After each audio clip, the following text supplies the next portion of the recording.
নমস্কার, ডিজিটাল খবরিয়ালে সবাইকে স্বাগত। বছরের শুরুতে, বছরের প্রথম দিনই আমরা দেখেছিলাম বেনজির বাগযুদ্ধ।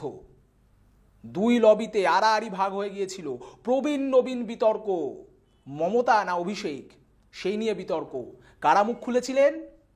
দলের একাধিক নেতা, হাই প্রোফাইল নেতা, কেউ মমতার পক্ষে, কেউ অভিষেকের পক্ষে।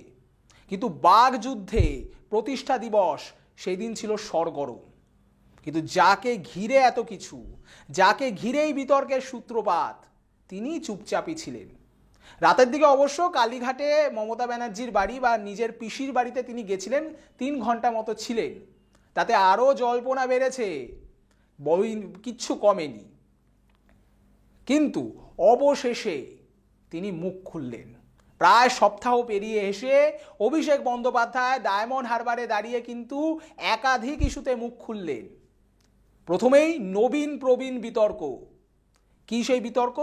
যে নবীনরা প্রবীণদের থেকে একটু বেশি তাদের দায়িত্ব দেওয়া হোক এবং তারা তাহলে আরও বেশি করে দলের কাজ করতে পারবে, দলের কাজ আরও ভালো করে করতে পারবে, জনগণকে আরও বেশি ভালো পরিষেবা দিতে পারবে।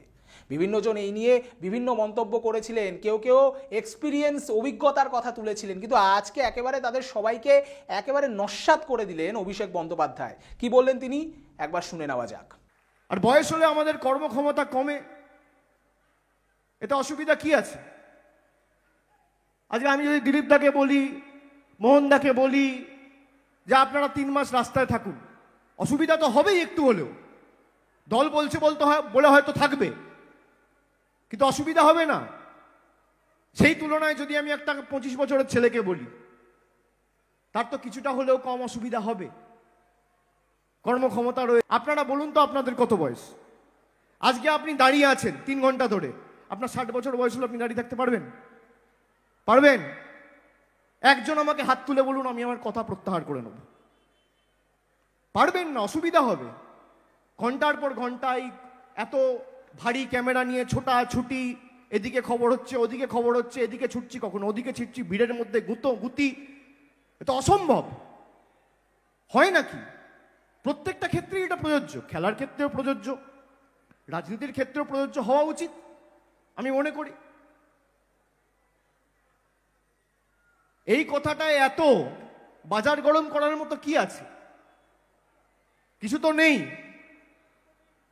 আর তৃণমূল ঐক্যবদ্ধ হয়ে লড়বে 2024 সালের লড়াই, চিন্তা করার কোনো কারণ নেই। অপরদিকে নিজের লোকসভাতেই তিনি সীমাবদ্ধ থাকবেন, বাইরে কোনো রকম দলের অন্য জায়গায় অন্য প্রচার বা অন্যান্য কোনো কাজে সেইভাবে নাক গলাবেন না, এরকমও একটা কিন্তু কথা শোনা গিয়েছিল। সেখানেও কিন্তু সেই গুজবেও আজকে রীতিমতো জল ঢাললেন তিনি। কি বললেন সেটাও একবার শুনুন। আমার প্রায়োরিটি হয়তো ডায়মন্ড হারবার থাকবে, কিন্তু দল যখন যেভাবে আমাকে ব্যবহার করতে চাইবে, আমি মমতা বন্দ্যোপাধ্যায়ের ছবি আর জোড়া ফুলের ঝান্ডা নিয়ে আমাকে যেখানে দল যেতে বলবে, যে বুথে ঢুকতে বলবে, যে বিধানসভায় যেতে বলবে, আমি যাব। এর মধ্যে কোনো রকম কোনো কলহ অন্তর্দ্বন্দ্ব দেখবেন না। অর্থাৎ ডায়মন্ড হারবার থেকে লোকসভা নির্বাচনে রীতিমতো দামামা শুধু নয়, নিজের স্ট্যান্ড ক্লিয়ার করে দিলেন।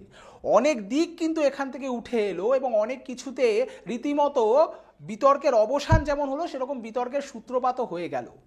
তাহলে এরপরে কি হবে?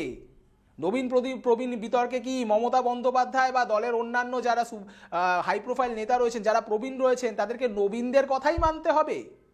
সর্বভারতীয় সাধারণ সম্পাদকের কথাই কি তাহলে শেষ কথা হতে চলেছে এখন থেকে তৃণমূলে? এই প্রসঙ্গেও কিন্তু এখন বিতর্ক জোরদার হতে চলেছে। তৃণমূলের অভ্যন্তরে কি হবে না হবে সেই নিয়ে ডায়মন্ড হারবারের এই সভা থেকে অভিষেক ব্যানার্জির যা বক্তব্য, তাতে কিন্তু আরও বিতর্ক বাড়ল বই কমলো না।